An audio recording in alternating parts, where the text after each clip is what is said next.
Coming up and playing with his great friend, Louis Pickin. Come up here, let's play a banjo song, okay? By the way, Elvis has left the building. Elvis left the building. Y'all see him? Yeah. All right. Boy, aren't we having fun? Man. Y'all get warm out there. I'll turn the air conditioner on, okay? They get to politicking up here in the executive session, so y'all can go. Oh, here we go.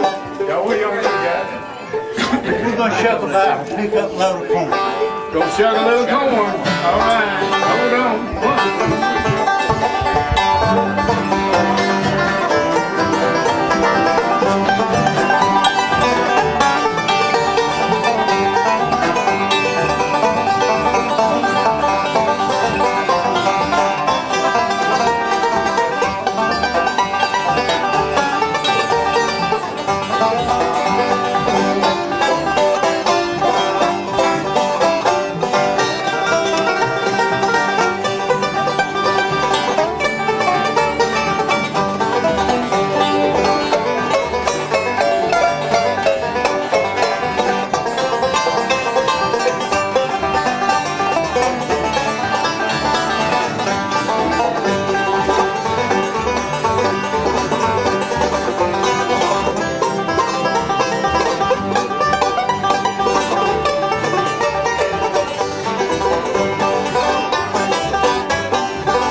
gonna go into our little program, and y'all will just hold on, and I think you'll enjoy it.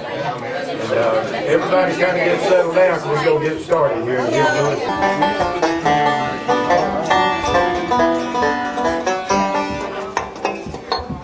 When he puts that crown on, give him a great big hand. I gotta see how big his head is first. Oh! I like that. Let me see it. Now I can see which one. Nah, he's got a perfect size head. Help me, Don. Don ain't gonna help you. I thought you were my buddy. Now. He said you on your own, Lewis. There he is. Ladies and gentlemen, let's turn this around so they can get his name. Okay. This is Mr. King Hensley.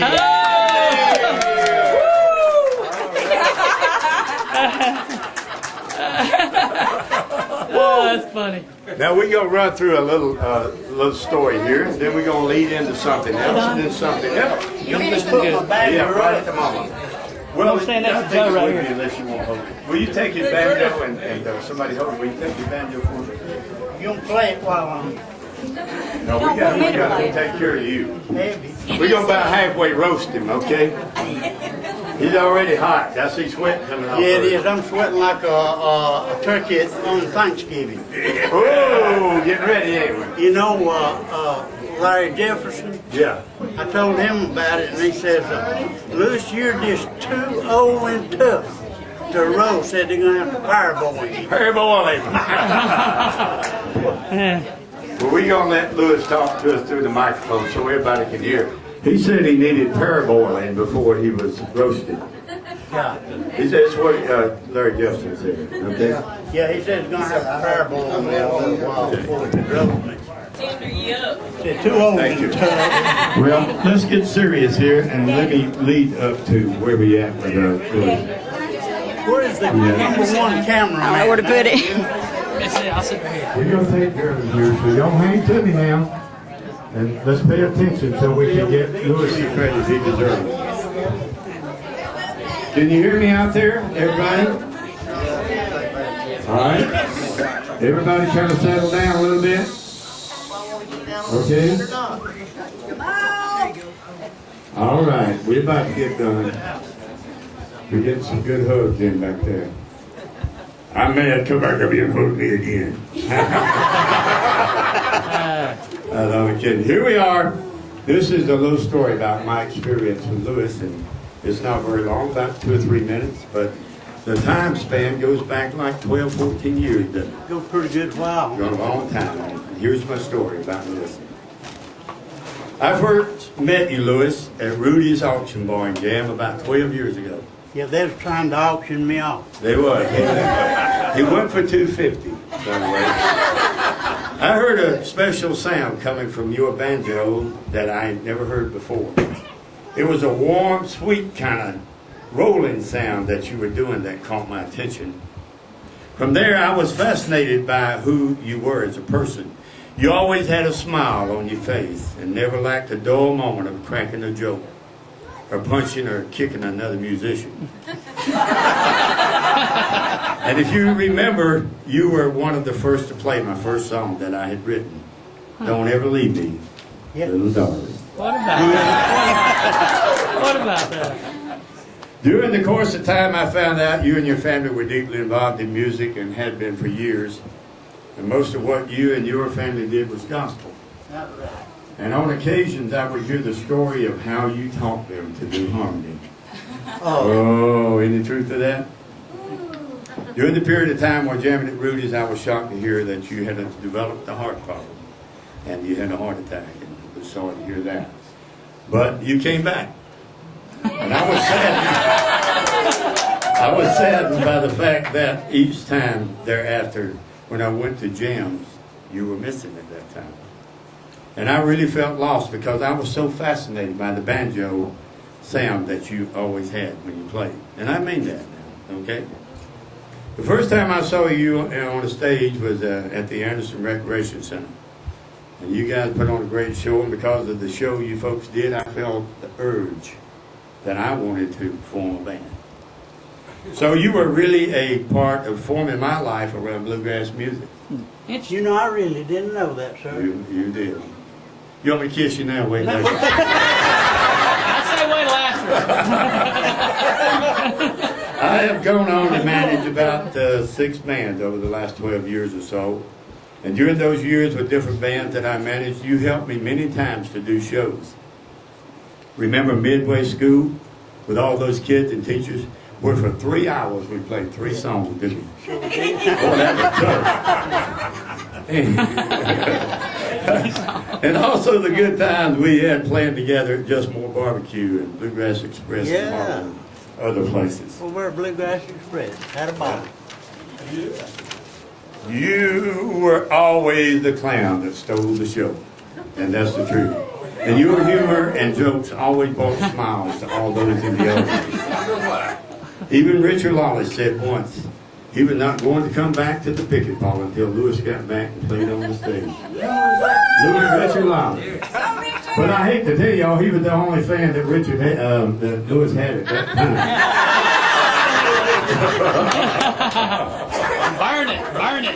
Oh, man, boy, we get You roasted man. Yeah. So you see, Lewis, you had at least one fan, and that was honorable. Yeah. You and He was honorable. yeah, he was honorable. And he loved your music as a person. Later, he told me he was kidding. Oh, man. And to Lewis, I always will be grateful for all the many 100s of times over 12 years that you and I played at the Pickin Parlor. I've seen the sweat drops coming from your face from playing so hard. That's right.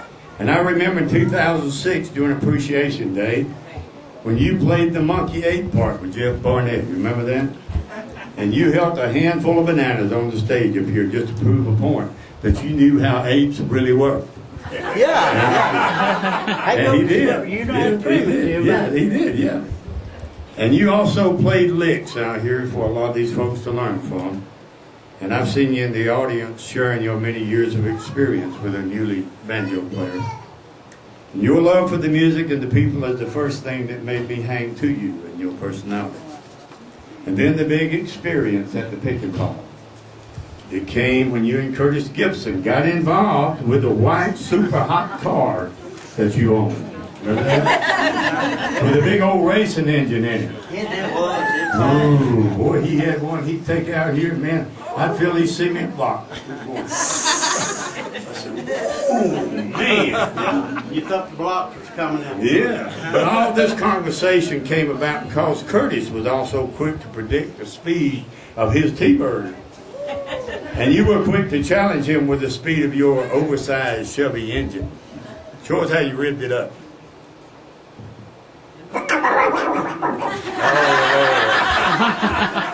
Took his breath when he took off, didn't it? From there, I discovered while driving into the Pickin Parlor lot, there was a telephone right there in the back. And the building, at the back of the building, and it had a Chevy car door nailed to it about 20 feet up in the air. Yeah, he blowed my doors off. And I said, man, what's going on around here? Here's a Chevy door hanging from the telephone pole. Maybe this could be a sign or a signal from some party doing drugs as a marking point to drop off drugs. That's what I thought. How many times in your life would you ever drive in and look up and see a door? Yeah, he went out there and he was wondering how come that door was up on that pole, didn't he? I was really scared. Well, 3 days later, I heard Lewis and Curtis laughing about the door hanging from the pole. Curtis had pulled a joke on Lewis, and he told him that the door on the pole was the one that he blew off another Chevrolet while passing on the road. And the truth of the story, the whole Pickin Parlor was full of laughter. Just like you folks got here. That was something else, man. Well, I could go on and on, Lewis, but the purpose really of our tribute to you is to recognize the many years that you've been serving the bluegrass community. The people that in their lives you've made a difference. And today I believe we have all the music around us that we love simply because you stayed the course. We love that stuff, don't we? And you kept playing the music that you love. Yeah. From there, many, many musicians today are in existence because of you and your influence. You know, like Al Gore, wants to clean the air. You play bluegrass music, it'll clean it. Oh, boy. I love that. Now, that's a great thought. We're going to have to get a bumper sticker with on that. Yeah, put on there. Al Lewis Gore. plays Al bluegrass Gore and ain't got cleans nothing on that. air. We Give play him a bluegrass. job. But anyhow, getting serious, Lewis, I'd just like to say we love you. And we wish you Godspeed in the days ahead. And most of all, I will always remember you for the positive effect that you had on my life and the music I love and do about every day of my life. So keep playing your banjo, Lewis. I will never get tired of listening to you, even if you play out of tune.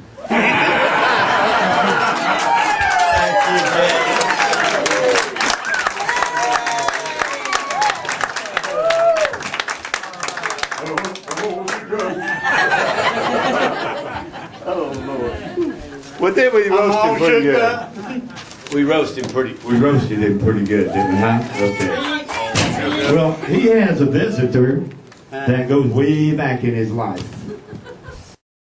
I don't know. I think she's taking the buffering. You taking buffering, man?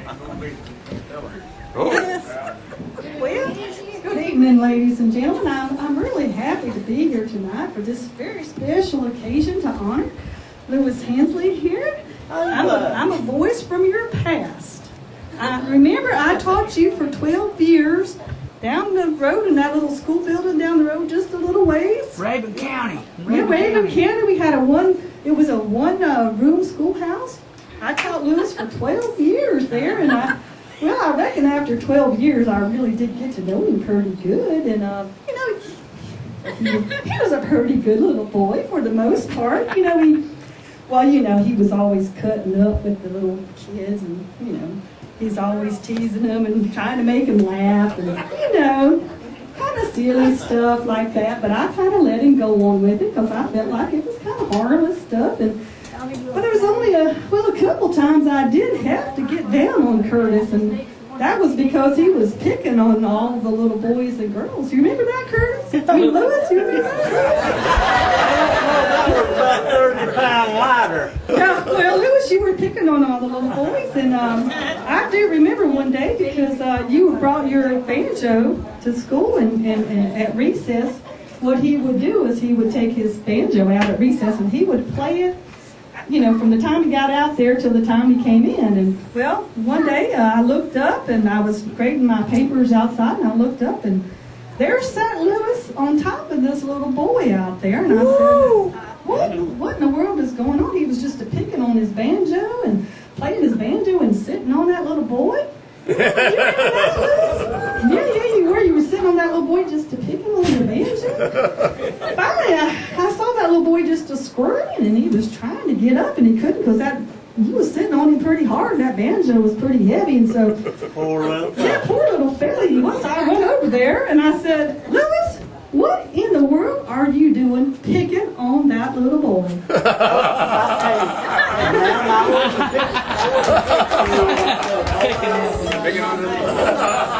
Well, you told me, you said, Miss Mayhem, I was just playing, so.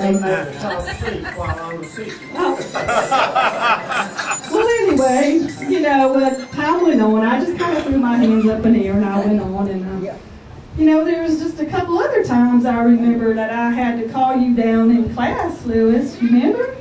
You were kind of not paying attention very well. I was up there teaching math and science, and I'd look over at Lewis. He'd be looking up at the ceiling, or he'd be looking down at the floor. And, finally I got kind of angry at you one day, and I went over to your desk, and I slapped my hand down on your desk, and I said, Lewis. Scared me. Yeah, I did. I said, what do you think about detention? And he looked up at me, he said, Miss Mayhem, I was thinking the same thing. I finally got the tension set on my banjo just right.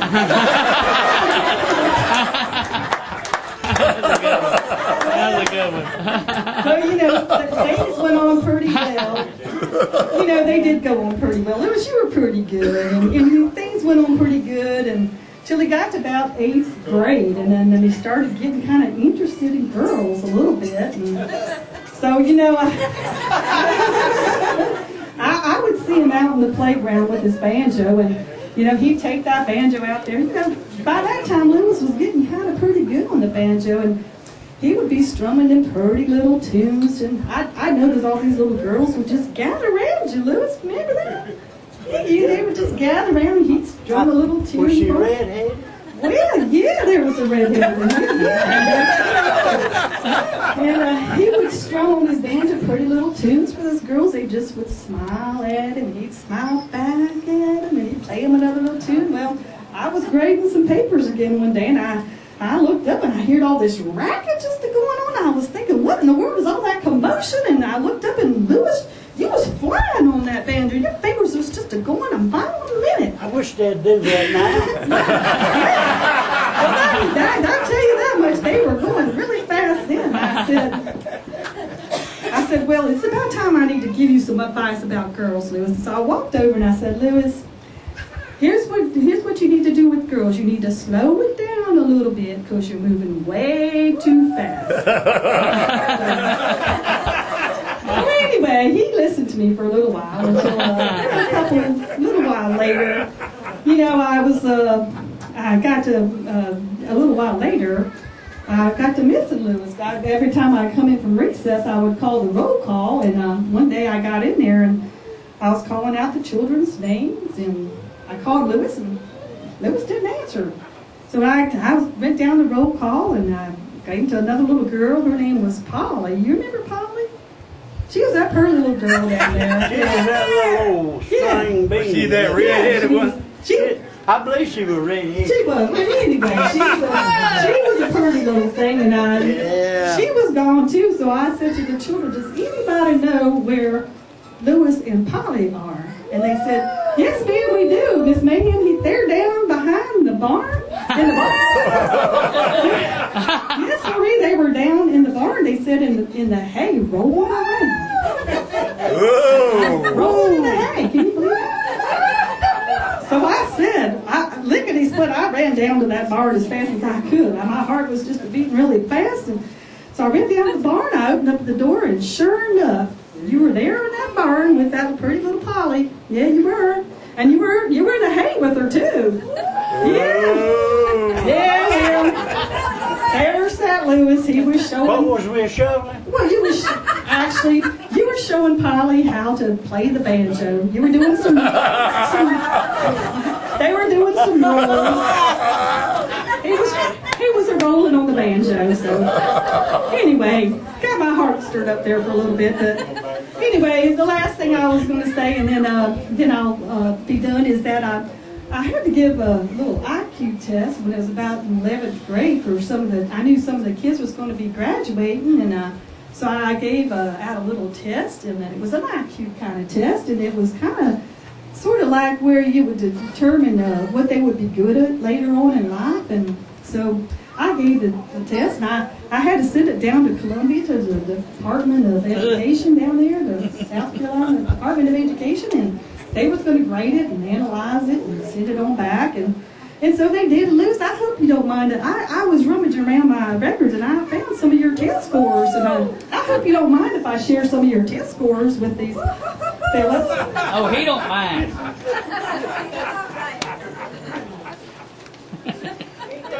Well, here he is. He got a C in math, and I thought that was pretty good. You know, I always told my students, I said, C. You mean I couldn't pick no better than that? Well, that was in math, you know, and I said C, it was pretty good, but it was can do better, you know. And then geography, I guess he never really got much out of the county much, and so he ended up getting a D, you know, in geography. I'm sorry, but that's what it was, you know. And then down to where he got in English, he got a D-. Lewis. And, well, then when it got to science, I hate to tell you this, well, he just didn't have a clue, and he just got an F. So, but wait just a minute. Now, there was one thing at the very end of that test that they had said down there in Columbia, and I'll just read you what they said on that test. It said, test results for Lewis Hensley. Based on Lewis Hensley's IQ and test scores, it is determined that he would make a very fine banjo player.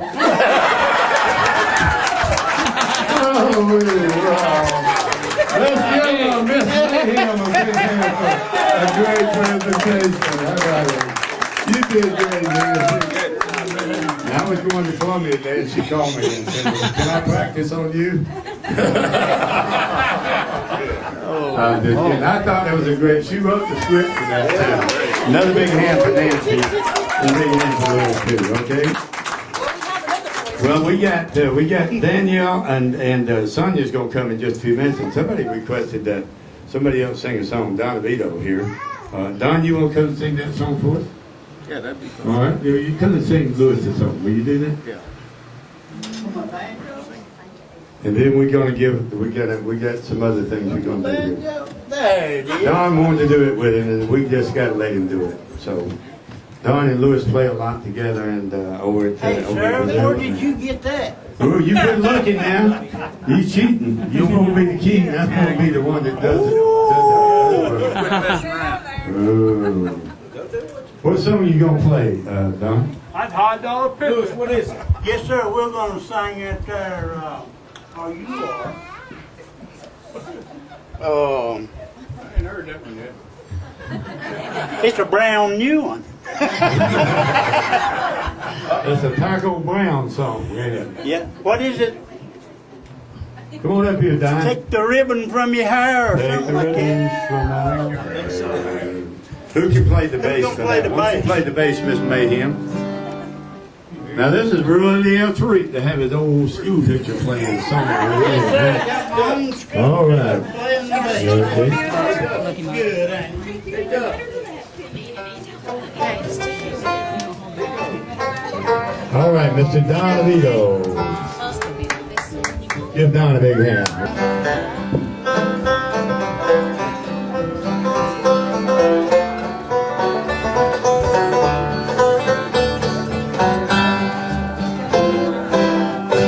Take the ribbon from your hair. Let it loose and let it fall. I'm sad to be alone. Help to make you through. I don't care what's right or wrong. I won't try to understand. Let the devil take tomorrow. For tonight I need a friend. Yesterday's dead, gone. And tomorrow's outside. And it's sad to be alone. Help to make it through.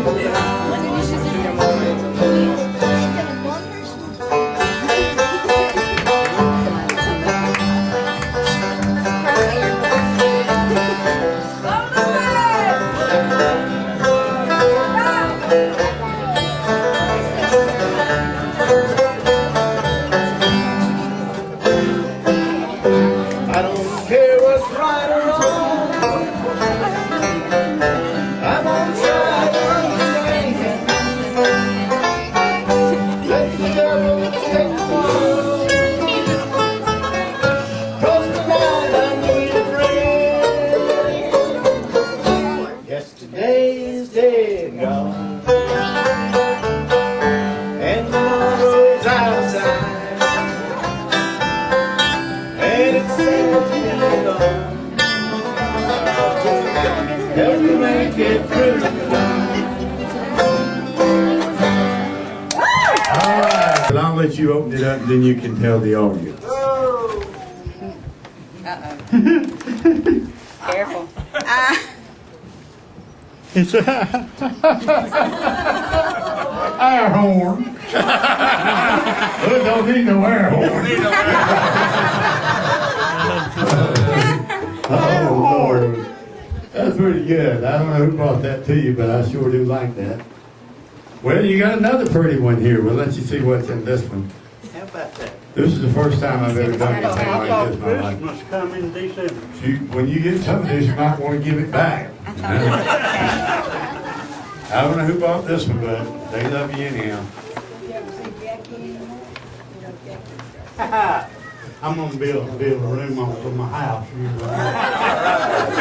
You brought that for you to measure that banjo so you could set it up so you could tune it. Yeah, stretch it out, see how long the string goes. Oh, we got one of them hot cars. This is the real deal.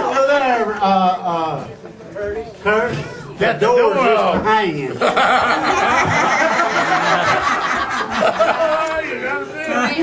Door got off. Okay, Louis. I think there's Now, something let else me in there. tell them something about the hill Yeah, to that okay. door. All right. It won't take but just a minute. Y'all ought to see me when they were racing down the road, seeing which one to blow the other door off, holding on. My fingerprints are in that dash up there where I was holding on. I said, no, no, no, you're going to make him wreck. Yeah, you did. Yeah, and he just blowed your doors off anyway. Hey, don't worry. This is Curtis's wife. She was the pastor at the car. Hey, I'm sure Lewis's carburetor's cutting out just a little bit. Probably. Ain't nothing else in there? Well, we got another one we're going to let him open up here. But what it was, he got a 58 Corvette. Corvette. Yeah, I said T-Bird. Corvette. He just moved up about $10,000 more a year in the salary. And it's pin light. This is where I can see what I'm riding. That's right, Lou. You got it right. Uh-oh, there's a $100 bill. I ain't never seen one before.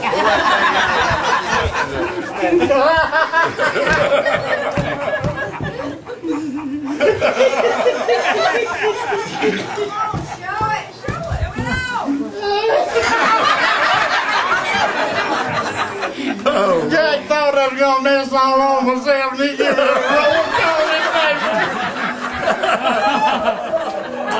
Evelyn Bryson gave you that. Evelyn Bryson, she made me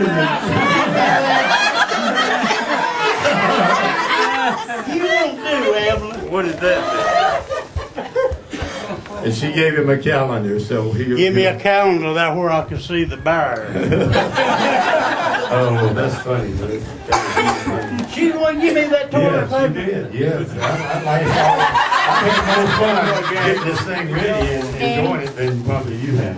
I think she gave you that toilet paper because you're such a mess. Okay. Well, we have somebody else coming to see you. What'd she say? I think she gave him that toilet paper because he's such a mess. Oh, man. Me a long time to figure that one out, but she did before I did. She done it right quick, didn't she? Well, we got some other things we're going to give you here, but before we do that, Well, hey there! Don't act like you don't remember me.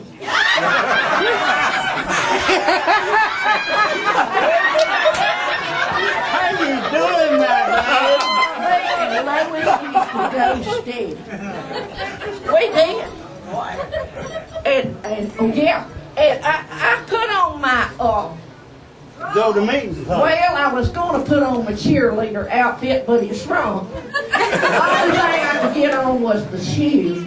But, you know, I looked just like I did. And he thought I was beautiful. But he run off with that old Janine.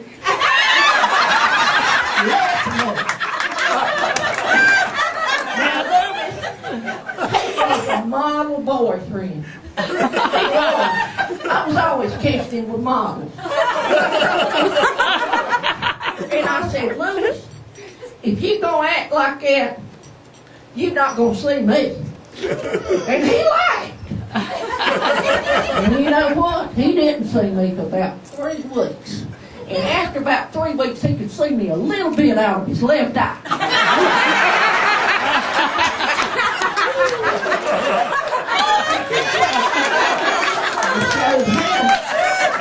Yeah, we used to date.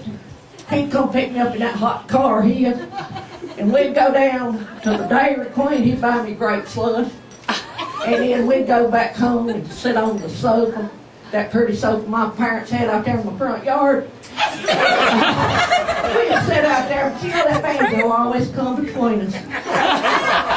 You know, love that banjo more than you do me. He just sat there. I don't know what's funny. Well, you know, went off this banjo convention and got over there, and they didn't have no room. Poor old Lewis, he was just desperate because done drove about 5-6 hours to get there. And he said, I got to find a room. So he goes in this hotel and he said, well, sir, said, there's another guy here, said he fixed the banjo, said he'd probably leave sleeping room. Said, he snores bad, said, oh, I don't want nobody else sleeping there. Louis said, that's all right. I'll probably sleep. He said, I'm a sound sleeper. So next morning, old Louis come down there and his pants won't stay up. I don't think he's got anything up my pants.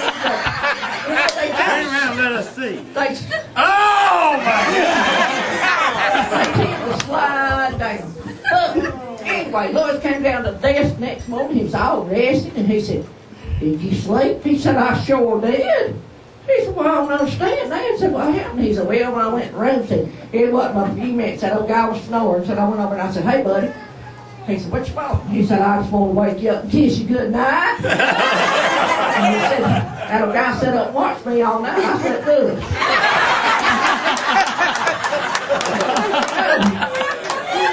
He ain't done to see looks. Don't answer that. Let me see. I don't know if I got anything else to say. You gonna sing me a song? Well, I was gonna sing you some. What? What's your name? Huh? What's your name? My name is Bertha Viewmiller Butts. I don't think that's funny. I ain't funny anyway.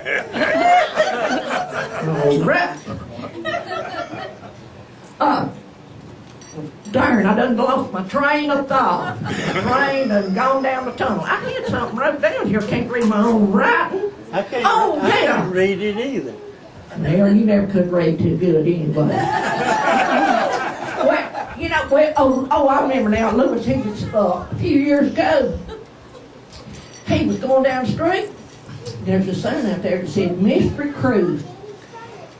You know, Louis, he went in there and said $100. And he thought, well, I've never been on a cruise.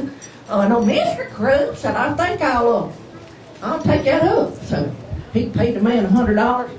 That guy just knocked him in the head, rode him out the back door into the river. What but a few minutes, another guy came up by Jack, I think. He came along and he went in there, and they done the same thing to him. He paid his $100 and knocked him out, threw him out there in the river. They was floating down the river. They started coming to. Now Jack looked over at Louis. He said, "Hey Louis," he said, "do you think there's gonna be any food on this here cruise?" Louis says, "No, I don't think so. We didn't have none last year." But now Louis, he is a good old boy, and he's a pretty good guitar picker. And yeah, I have to admit it. He used to pick with my brother. I've been knowing Louis and his kids since they was about this big. Well, of course I wasn't about that big either. But I'm a lot younger than I look tonight. I've been rode hard and put up wet. But anyway, I'm going to let y'all go on with the festivities, and we do love you, Louis. Even if you did run off with old Janine. All right, very good. Oh, wow. Let's give her a great big hand. Did you do it? The only thing she didn't do is kissing. Come here. Uh-oh, that ain't gonna work. I got lipstick on my teeth. I can't. Oh, got lipstick on your teeth. Well, we have a couple more little things here, and then we're gonna let Sonia and Danielle come in do us a program. These guys are really great. I promise you, you will have spent your time wisely by coming here, because these folks do a great job. They're going to have about a 25, 30-minute program, and then we're going to get back to blue. Man, can you hold my microphone? Laying by my tail. We got Lewis a banjo picking pouch and a repair kit. He's got a pair of pliers in there, and he also has a knife and something to carry your picks in. It's a great big one. It's AARP made. How about that? Yeah. Okay, you got that. We won't open it, but anyhow. We'll put it back in there. And then we have also instructions how to make an electric banjo. Lewis, don't you wire yours up this way, because if you do, you won't bring it back down here tomorrow. Okay? It'd be too loud. It'd be too loud. No, it might blow up. Yeah. Yeah, where you right. Not blow up. And then we have, I have a little something that was given me by somebody here a few years ago, and I'm going to give it to my cherished friend. This was given to me by a cherished friend, but it's a little small heart made by Honer. And it has about 6 notes, and you can actually play jingle bells or anything on it. You can? Yeah, it's a great little heart. And when you are old and you can't play the banjo, then you blow this I heart. can blow out. Okay. Hang on to that. That's a just treasure. thank you a whole lot. And then, because we love you and your wife, we got you a little gift certificate for $25. Oh boy! And I mean, that's the Applebee's. Watch him. He's trying to get that out of my hand right now. Yeah. Okay, so that's yours. I'll put it here in your little pouch. Okay. Well, you just okay. And then, There's my honey right there. and then our last thing that we did for Lewis, so that he can look at it every day. It shows, it depicts his fingers left on the banjo head and also up on the neck with such a wonderful, sweet, pretty little smile. Trying to be a redneck, had his head turned sideways, but he'll never make a redneck, folks, I can tell you that. But anyhow, it says Lewis Hensley's night at Jack's Pickin Parlor.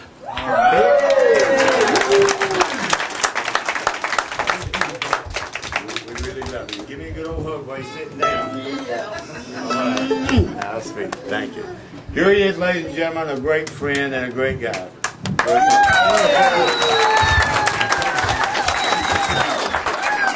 Afghanistan right now, and so keep him in your prayers, if you will. His name is Joshua. But we are so blessed tonight too that our son Jonathan finished his 4 years, and he's going to sing a song for his papa tonight. Come on, Jonathan.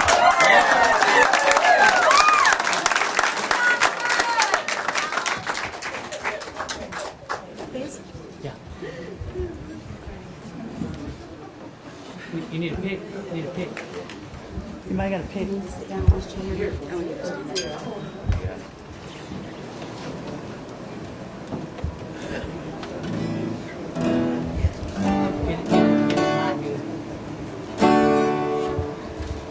My name's Jonathan Hensley Hamby. I'm Janine and Lewis's grandson and Sonia and Daniel's son. I was just gonna say my papa, great guy. Like, yeah, he did say that, oh, I'm not gonna make it in 4 years, but obviously he did. And he's an amazing man, and I take after him more than just about anybody else in my family.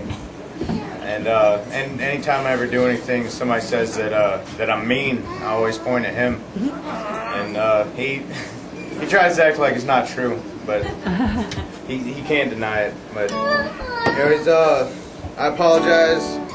I haven't had a whole lot of time to play in the last 4 years, but we'll see what happens.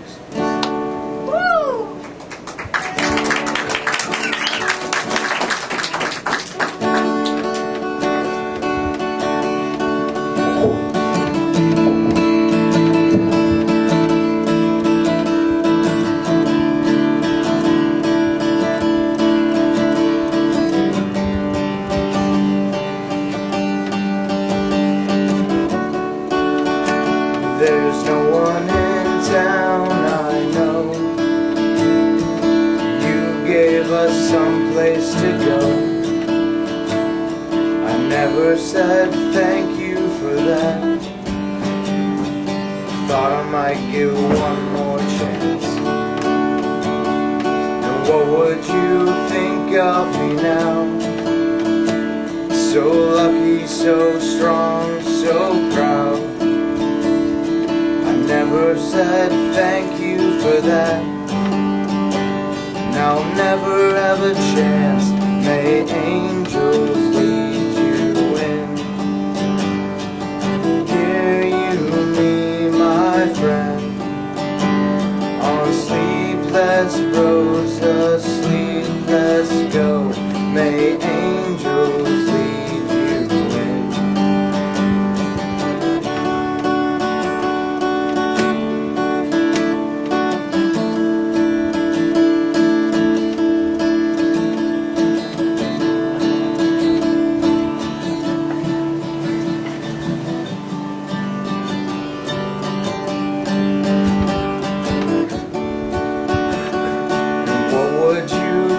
Of me now, so lucky, so strong, so proud. I never said thank you for that. Now never have a chance. May angels lead you in. Hear you, me, my friend, on sleepless roads, let's go. May angels lead you in.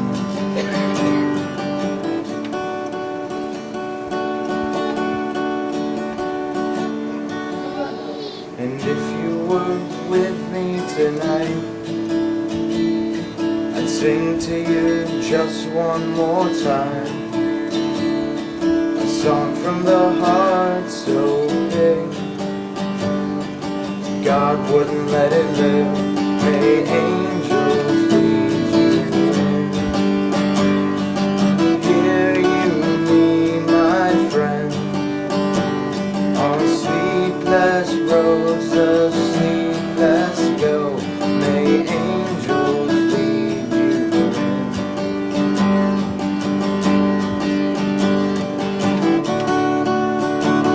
And what would you of me now? So lucky, so strong, so proud. I never said thank you for that. Now I'll never have a chance. May angels lead you in. Hear you, me, my friend, on sleepless roads, let's go. May angels lead you in. Thank you. Freedom, so that we can wake up in the morning and go do what we want to do. And I'm so proud of him. Can't be more proud of him for nothing. And his brother, you know, being in Afghanistan right now, it's pretty rough on Mama and Daddy and Papa and Grandma and everybody. You know. There's aunts in here that's rough on, and cousins, and a brother. A lot of them. I know I can get a witness back there. But I just like to say I'm so proud of him. But you know, home, when you're over across the world, the time difference is 9.5 hours difference of the time that they are over there in Afghanistan, and wherever they are, their heart is at home. You know, the name of the song is "Home Is Where the Heart Is." I woke up with it. Uh-oh, dropped my pick. Hey, what happened to this pig? He done worked it so hard he burned the end out of it. I woke up with it on my mind again. I said, right.